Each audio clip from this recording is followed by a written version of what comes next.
Bom dia. Seja muito bem-vinda, seja muito bem-vindo. Meu nome é Camila Barros, eu sou repórter aqui de Veja e acompanho vocês no Veja Mercado, nosso programa que vai ao ar de segunda a sexta-feira nas redes sociais de Veja e também em formato de podcast no Spotify. A gente te deixa informado com o patrocínio da JHSF sobre os principais assuntos de economia no Brasil e no mundo na semana. Hoje eu converso com o professor Gilberto Braga, que é professor do IBMEC e economista. A gente vai falar sobre os principais assuntos do dia e, olha, tem bastante coisa para a gente falar. Hoje saiu o relatório trimestral de inflação do Banco Central, que além de projeções e detalhamentos de inflação, tem dados sobre PIB, sobre balança e pagamentos. A gente vai falar sobre tudo isso. Teve reunião do CMN ontem também, e então a gente vai seguir falando sobre esses principais assuntos. Gilberto, tudo bem? Seja muito bem-vindo ao nosso programa. Tudo jóia, é um prazer muito grande conversar com você e com todos os telespectadores que acompanham o Veja Mercado. Maravilha, vamos lá. Vamos começar então falando assunto quente aqui, que acabou de sair o relatório trimestral de inflação, e eu tenho os dados aqui. A projeção para o IPCA foi para 2,3% contra 1,4% no trimestre anterior. Eu queria saber, de lá para cá, o que mudou? Olha, o que nós temos é uma deterioração das condições gerais de mercado, né, tanto no ambiente externo, influenciando a economia doméstica, quanto internamente a questão, as dúvidas com relação ao equilíbrio fiscal, o posicionamento do governo, um certo enfraquecimento do discurso e do apoio à equipe econômica dentro do próprio governo Lula. Então, todas essas questões trouxeram algumas incertezas do ponto de vista do ambiente conjuntural. Do ponto de vista da economia real, nós tivemos a questão do Rio Grande do Sul, o impacto disso na produção e na inflação. Embora o IPCA 15, que foi divulgado ontem, tenha vindo com um pouco de refresco para o governo, veio um pouco abaixo das expectativas que os economistas e os pesquisadores tinham, ainda assim está dentro daquele contexto de uma inflação relativamente alta para esse ano de 2024. Entre os principais pontos de atenção, o relatório do Banco Central destaca um mercado de trabalho ainda muito forte, uma atividade econômica pulsante. O que movimenta essa atividade econômica?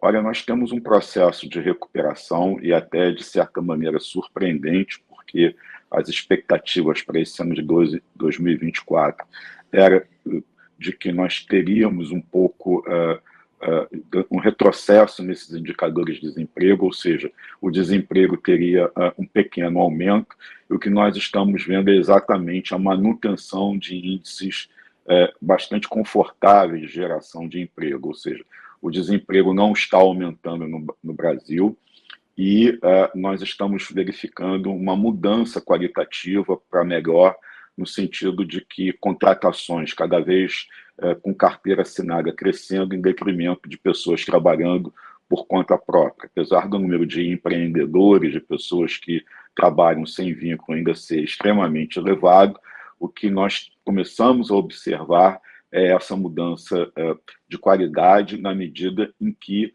a contratação formal está avançando e, de alguma maneira, o informal, embora ainda muito elevado e muito relevante, está perdendo um pouco de força. E o dólar vem em uma trajetória de alta, nas últimas semanas alcançou um teto de R$ 5,45. Essa alta do dólar pode vir a afetar a inflação? Em quais grupos de produtos ela poderia, enfim, causar algum efeito? Olha, a questão do câmbio ele tem um efeito disseminador por toda a economia brasileira, na medida em que diretamente você tem produtos que são importados, e aí é muito fácil a gente identificar, como, por exemplo, a questão do petróleo, dos combustíveis, apesar de que nós estamos tendo, nesse momento, uma diminuição de preços internos dos combustíveis, é conhecido, é sabido que existe uma defasagem em que está sendo praticado no mercado brasileiro os preços internacionais, algo que a nova diretoria da Petrobras vai ter que lidar agora no segundo semestre.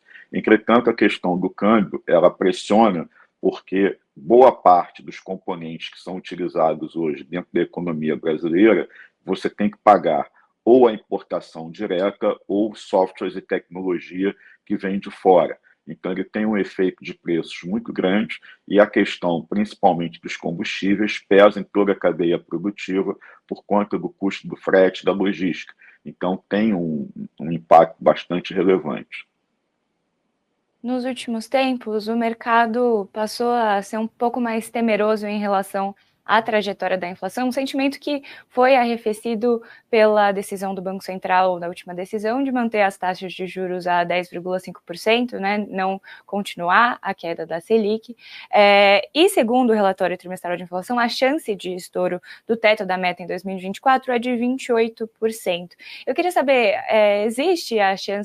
existe a possibilidade dessa inflação sair do controle das mãos do BCE ainda esse ano ou num futuro próximo? Olha, a chance de isso acontecer, obviamente, existe, né? Embora não é o que se espera. O que se espera é essa condução do Banco Central cada vez mais dura. A ata divulgada da última reunião do Copom deixa clara a possibilidade de até se elevar a taxa de juros para desestimular o consumo e conter a inflação. Então, embora esse risco seja um risco efetivamente presente, o que se espera é uma ação dirigente do Banco Central e essa última decisão tomada pelos membros do Copom, de uma decisão por unanimidade, mostra uma certa linha de comportamento e interpretação dos indicadores macroeconômicos bastante coerente, ou seja, o risco existe, mas não é provável que aconteça.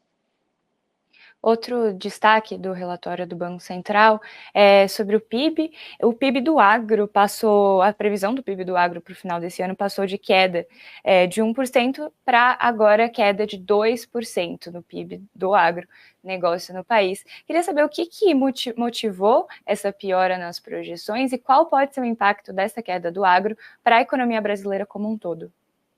Existem alguns fatores que a gente pode colocar. O primeiro deles é que nós temos uma projeção de safra de grãos menor, né? Lembrando que a safra anterior, o ano anterior, nós tivemos uma safra recorde que ajudou bastante a economia brasileira. Temos a questão do desequilíbrio climático e estamos tendo um ano bastante conturbado em termos de chuvas e, ao mesmo tempo, seca em alguns lugares. Então, não está havendo o equilíbrio que se esperava, né? Esse comportamento não está acontecendo esse ano, então isso tem processos de produção, chove menos, ou chove no momento errado, ou chove demais, ou chove de menos. Então, essas situações afetam. Temos uma questão do crédito agrícola, né? A questão da distribuição de crédito tem gerado bastante confusão dentro do governo. E existem relatos de dificuldades também com relação ao acesso e distribuição de crédito para a colheita, então, para plantação e para colheita. Então, de alguma forma, o agro ele vai passar esse ano por um ano de queda e isso efetivamente já está contratado, já é considerado algo irreversível. Gilberto, ontem o CMN, o Conselho Monetário Nacional, formado pelo ministro da Fazenda, Fernando Haddad, a ministra do Planejamento, Simone Tebet, e o presidente do Banco Central, Roberto Campos Neto, o CMN formalizou ali a proposta, que já foi assinado o decreto pelo presidente Lula, de estabelecer, então, a meta contínua para a inflação a partir de janeiro de 2025. Eu queria entender o que na prática muda com essa nova sistemática perseguida pelo Banco Central. É como se a gente pudesse chamar de que a meta de inflação ela passa a ser móvel, então você está sempre olhando os 12 meses anteriores. O que isso significa que, embora o ano fiscal brasileiro ele seja de 1º de janeiro a 31 de dezembro, portanto, a nova meta ela só entra em vigor em 1º de janeiro de 2025, quando você chegar em janeiro de 2025, você vai estar olhando os 12 meses para trás, portanto, você vai trabalhar com o que ocorreu de fevereiro a janeiro, de janeiro a dezembro, para o mês de janeiro de 25. Então, você vai trabalhar com a inflação de 2024 para você fixar essa média. Então, nesse sentido, você passa a ter, a cada mês, você retira um mês e coloca um novo mês passado. Então, é completamente diferente do que você tem hoje, onde você fixava ou fixa, né, a meta para o ano de maneira antecipada, e essa meta ela fica fixa e imutável para todo o período, e todos os efeitos ou eventos que ocorrem ao longo do exercício, eles não são considerados e a meta não é rediscutida. Esse é um modelo adotado em várias economias globais e é um modelo que é considerado por muitos especialistas um modelo mais ajustado, mais moderno, porque ele permite essa flexibilidade e essa adaptação a determinados eventos que ocorrem ao longo do ano. E como é que o senhor avalia essa medida? Na sua opinião, ela é positiva? Eu entendo que ela é positiva, embora exista um desejo do governo de ter uma inflação dentro dessa perspectiva de abaixo de 3%, que teria como limite 3%, trabalhando com uma possibilidade de variação de 1,5% para mais ou para menos, portanto, você teria a possibilidade de, fixando em 3%, trabalhar entre 1,5% e 4,5%, e isso tiraria o peso, a necessidade do governo de tomar determinadas medidas, como ajuste de gastos muito radicais, e esses ajustes ficariam, portanto, um pouco mais suaves para o governo cumprir a meta, na medida em que essa variação temporária ela poderia ser tolerada durante um determinado período, desde que, ao final dos 12 meses, você conseguisse reenquadrar a inflação dentro da meta. Então, ela é efetivamente, da minha avaliação, positiva, embora a gente possa discutir se 1,5 é de variação é muito, talvez uma variação um pouco mais curta, essa tendência para mais ou para menos pudesse, na minha opinião, ser discutida, e me parece que seria mais prudente que ela variasse menos.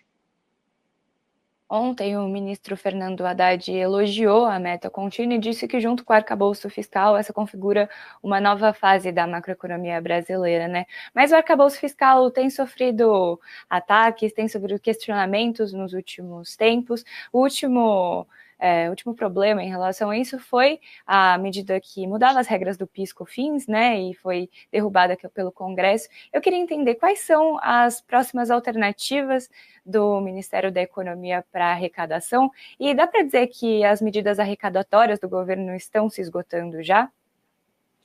Com certeza, né? Na verdade, existe, até por conta desse evento da limitação da compensação do PIS e COFINS com outros tributos, uma grita da sociedade brasileira, dos empresários, principalmente das empresas, que eram as mais afetadas, e isso despertou, digamos assim, uma preocupação maior no governo de que a sociedade não tolera mais que a busca do equilíbrio fiscal se dê através do aumento de carga tributária sobre o cidadão, sobre a sociedade brasileira.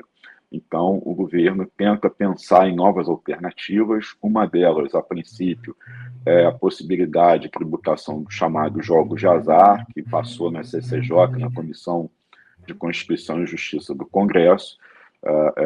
Essa possibilidade de imposto sobre as apostas e a legalização de jogos como bingo, cassinos e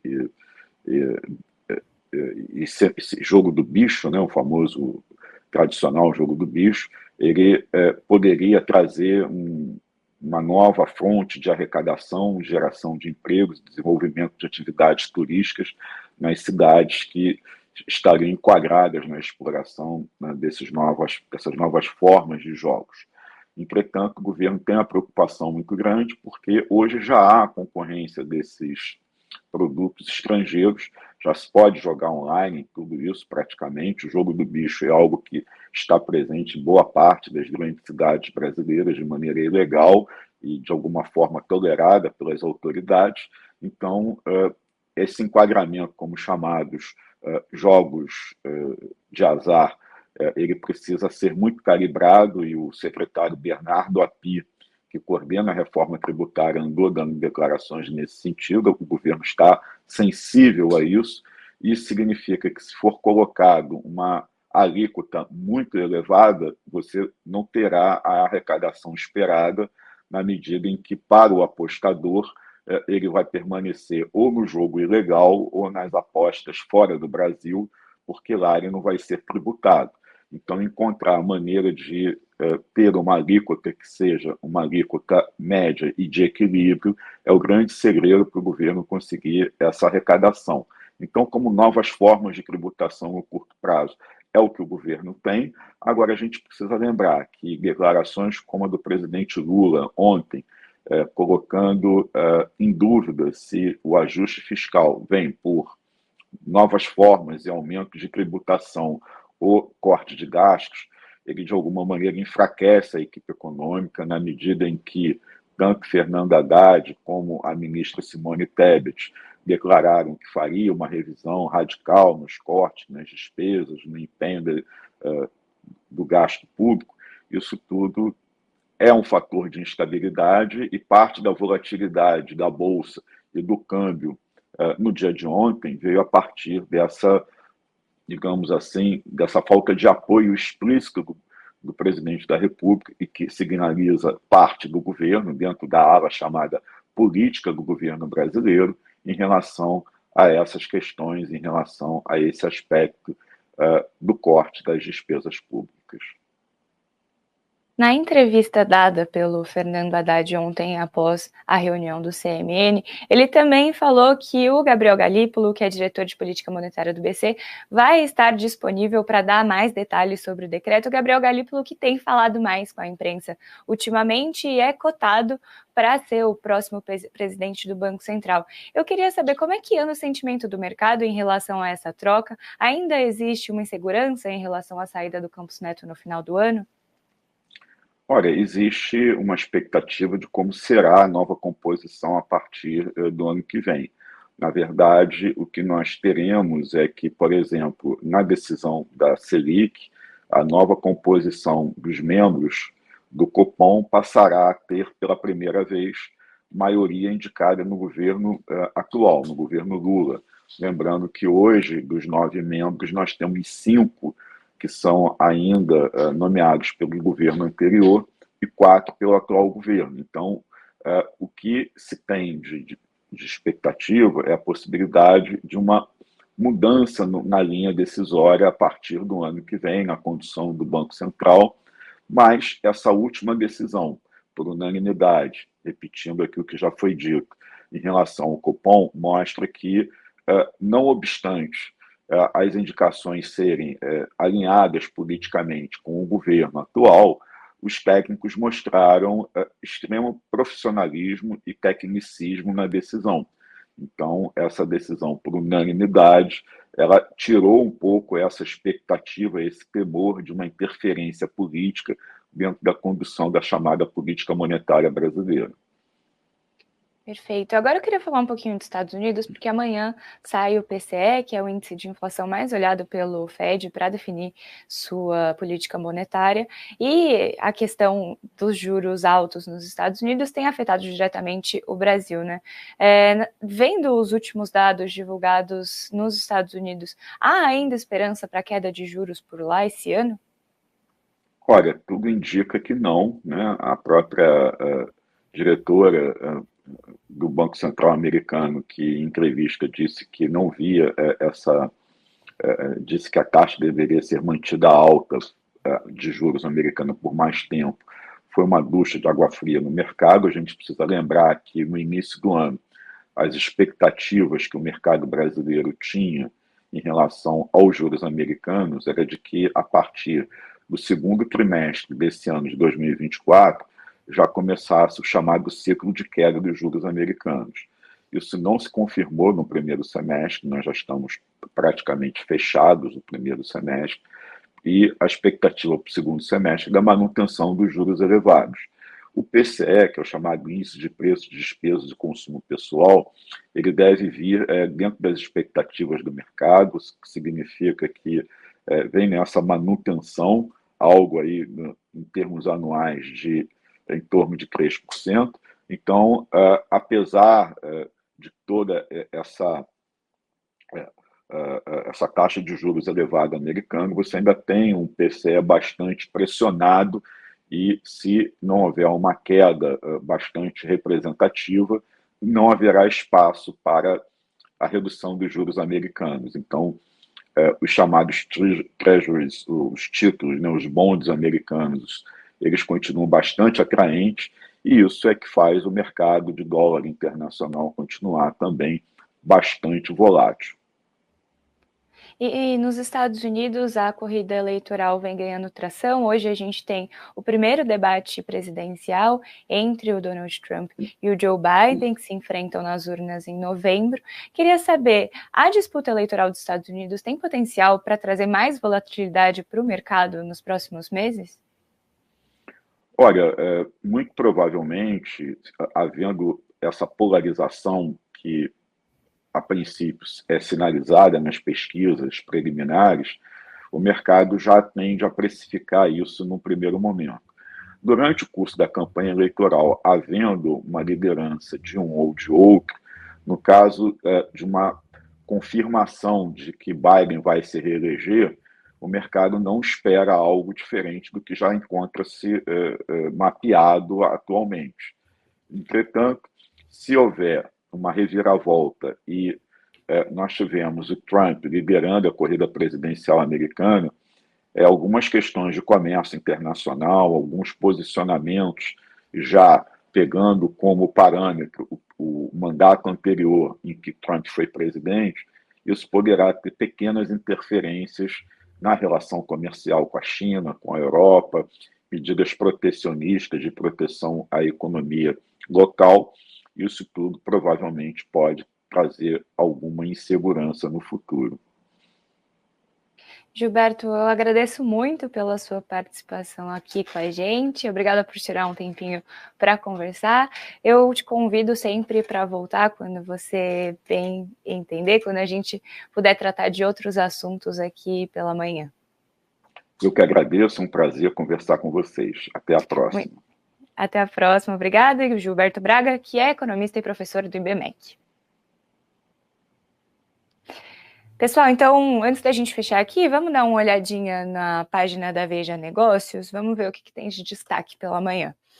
Nossa manchete: Polícia Federal deflagra operação contra ex-diretores da Americanas suspeitos de fraude. Olha só, cerca de 80 policiais federais cumprem 2 mandados de prisão preventiva e 15 mandados de busca e apreensão no Rio de Janeiro, do Robson Bonin, do Radar. Vamos ler um pouquinho aqui. A Polícia Federal deflagrou nesta quinta-feira uma operação contra os ex-diretores da Americanas acusados de envolvimento em fraudes contábeis bilionárias, evento aí que já ficou marcado na história do mercado financeiro. A Operação Disclosure é realizada em parceria com o Ministério Público Federal. Cerca de 80 policiais federais cumprem 2 mandados de prisão preventiva e 15 mandados de busca e apreensão. Olha só. O que mais que a gente tem por aqui? Como sistema de metas, pode ser o ponto apaziguador entre BC e governo, um assunto que a gente tratou aqui hoje no nosso Veja Mercado. O governo federal oficializou nesta quarta-feira a mudança no sistema de metas de inflação, abandonando o modelo anual e adotando um formato contínuo, que o Gilberto explicou muito bem aqui para a gente do que se trata. Vamos dar uma olhada em mais um? Como será o terceiro encontro de Lula com o Conselhão no Itamaraty, também do Radar. Nova reunião plenária do Conselho de Desenvolvimento Econômico e Social Sustentável acontece ao longo da quinta-feira em Brasília, então está acontecendo agora já, recriado em maio do ano passado, depois de ser extinguido por Jair Bolsonaro. O Conselhão terá nesta quinta-feira sua terceira reunião plenária com a participação do presidente Lula, do vice-presidente Geraldo Alckmin e de outros ministros do governo. Então, esses são os destaques da nossa página de Veja Negócios agora nessa manhã. Eu recomendo muito que você vá lá visitar e se manter atualizado ao longo do dia com a gente. Eu agradeço muito pela sua audiência aqui no Veja Mercado, espero te ver amanhã e lembre que o nosso programa é patrocinado pela JHSF. Até mais!